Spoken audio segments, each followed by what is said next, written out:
Culto, um quarto de hora, 15 minutos de palavra, 15 minutos de oração, 15 minutos de louvor, 15 minutos de ações de graças, um quarto da palavra. Graça e paz em nome de Jesus, estamos de volta a mais um quarto de hora de palavra, um quarto de hora de clamor, um quarto de hora de louvor e adoração e um quarto de hora de ações de graça. Assim você passa uma hora em oração. Clama-me e responder-te-ei, anunciar-te-ei coisas grandes e firmes que não sabes.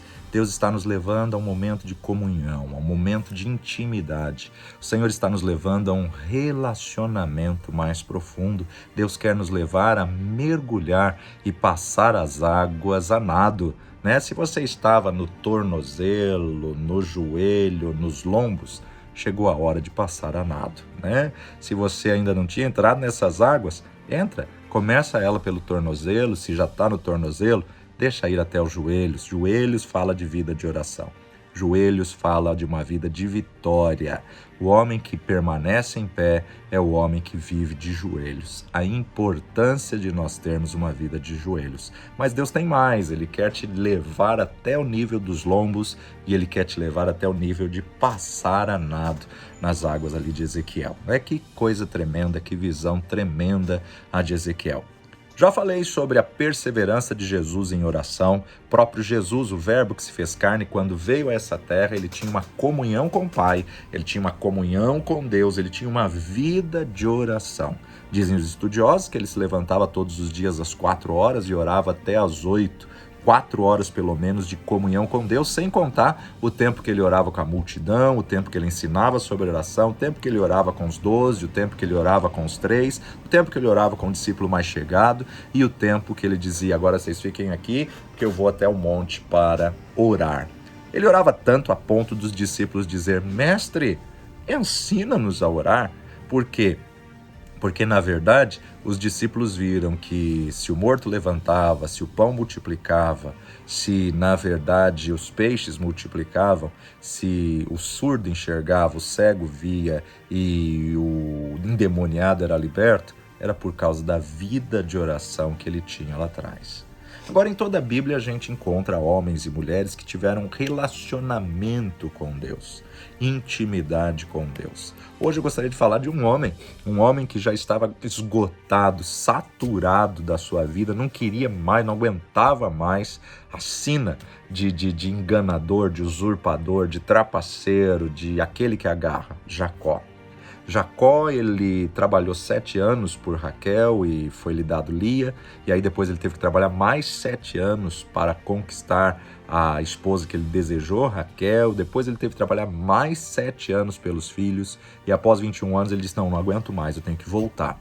Só que voltar, ele tinha que ter um encontro com Esaú, e para ter um encontro com o irmão que jurou que mataria ele tinha que ter um encontro com Deus primeiro.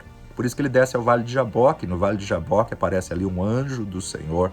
E Jacó, aquele que agarrou a oportunidade. Agora, a vitória de Jacó estava na fé e na determinação de Jacó. Eu não te largo enquanto você não me abençoar. Eu não te solto, eu não deixo você ir enquanto você não mudar a minha história.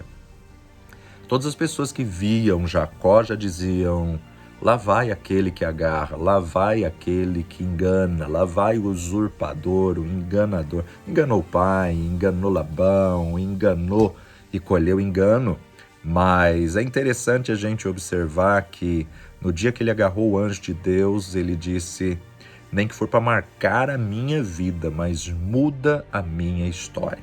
O anjo tocou na coxa dele, a partir daquele momento ele começou a manquejar, e todas as pessoas que olhavam na colina e viam uma silhueta de alguém manquejando, logo diziam, lá vai o homem que teve o encontro com Deus. Deus mudou a vida dele tocando no seu físico, Deus mudou a vida dele tocando na sua coxa.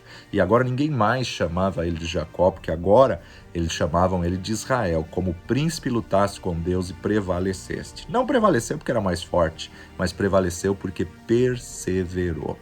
A vitória de fé de Jacó, ela não poderia acontecer sem a luta que durou a noite toda. Qual foi a última vez que você passou a noite toda clamando com Deus, perseverando? Me abençoa, Senhor, me abençoa, me dá, Senhor, eu preciso, eu preciso. Qual foi a última noite que você passou a noite toda pedindo, orando, lutando com Deus por uma causa impossível?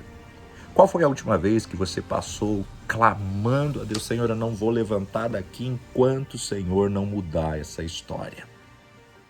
A familiaridade, o relacionamento e a intimidade com Deus não surge de contatos esporádicos. Deus não se revela e nem revela os seus segredos e dádivas aos transeuntes ocasionais ou às pessoas apressadas, que não tem tempo para orar e que faz a oração automática, que faz a oração muitas vezes instantânea. Abençoa, Senhor, não faça mal, faça bem, em nome de Jesus, amém. Não é isso que Deus quer. Deus quer relacionamento, Deus quer comunhão, Deus quer intimidade.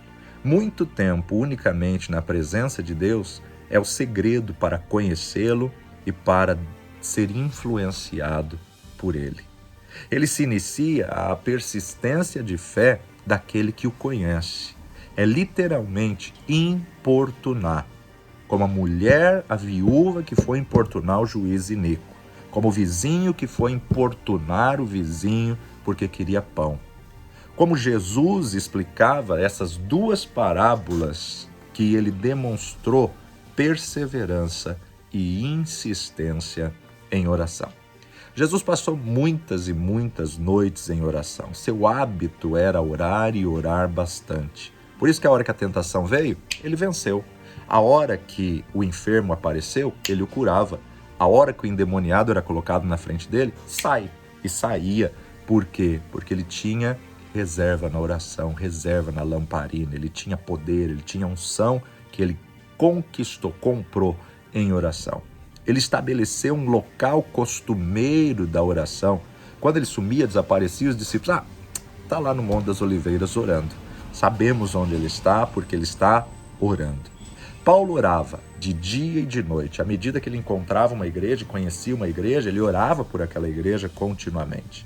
A Bíblia nos diz que Daniel orava 3 vezes ao dia, com as janelas abertas em direção para Jerusalém, mesmo com toda a ocupação de ministro de Estado, de estadista, mesmo com toda a ocupação do cargo público no Palácio da Babilônia ou mesmo no Império Persa, Daniel nunca deixou de orar. Ele tinha tanta comunhão com Deus que a hora que ele foi lançado na cova dos leões, Deus enviou seu anjo para fechar a boca dos leões.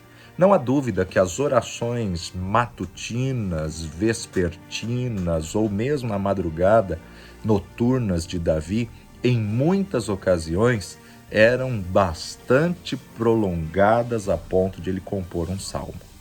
Embora não tenhamos detalhes sobre o tempo que esses homens santos de Deus da Bíblia gastavam em oração, há muitos indicativos de que eles passavam muito tempo orando.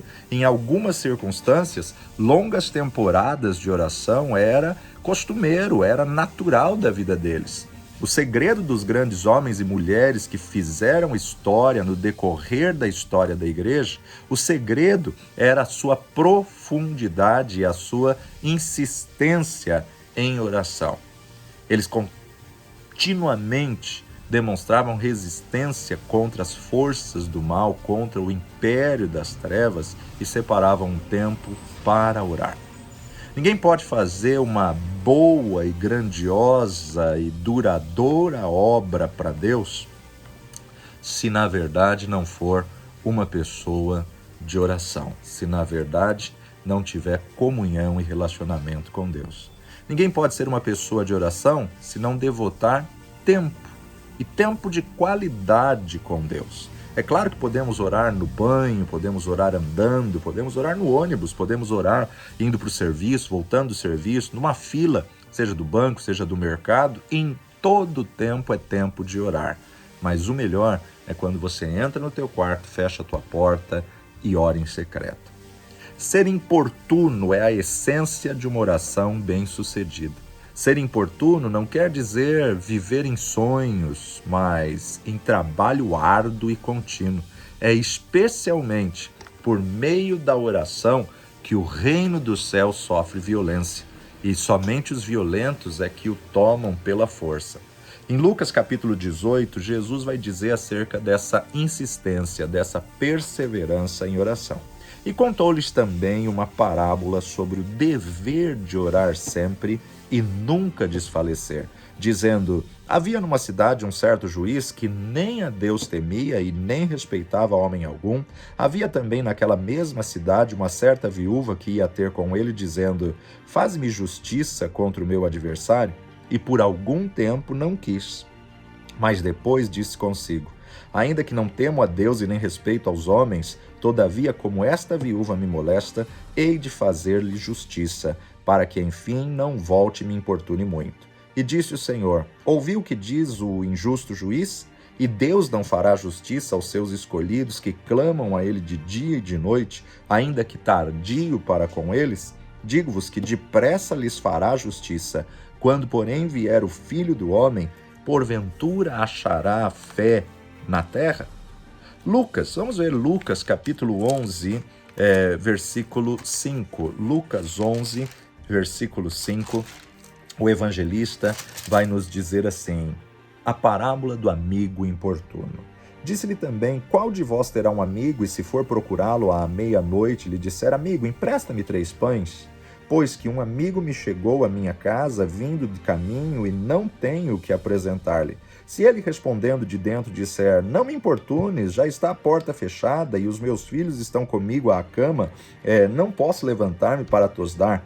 Digo-vos que, ainda que se não levante a dar-los por ser seu amigo, levantar-se-á todavia por causa da sua importunação, e lhe dará tudo o que houver mister.